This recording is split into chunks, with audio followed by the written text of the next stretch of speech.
ہم کریں گے ہر مظلوم کی حمایت۔ بسم اللہ الرحمن الرحیم۔ السلام علیکم، میں ہوں حرین فاطمہ اور آپ دیکھ رہے ہیں حمایتی نیوز HD چینل۔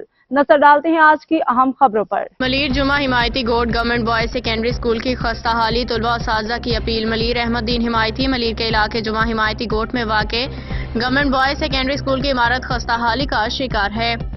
طلبہ اور اساتذہ کا کہنا ہے کہ اسکول کی عمارت کو 12 دسمبر 2023 کو مرمت کے لیے بند کیا گیا تھا، لیکن ایک سال گزر جانے کے باوجود ترقیاتی کام مکمل نہیں کیا گیا۔ بچوں و اساتذہ نے شدید مایوسی کا اظہار کرتے ہوئے کہا کہ اسکول کی بندش سے تعلیمی سرگرمیاں بری طرح متاثر ہو رہی ہیں، طلبہ کو مناسب تعلیمی ماحول میسر نہیں۔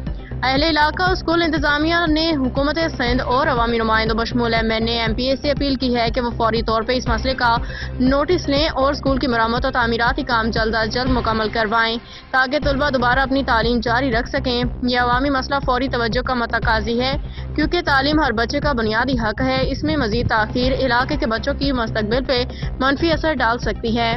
اب تک کے لیے اتنا ہی۔ مزید خبروں اور اپڈیٹ سے باخبر رہنے کے لیے دیکھتے رہیں حمایتی نیوز HD چینل۔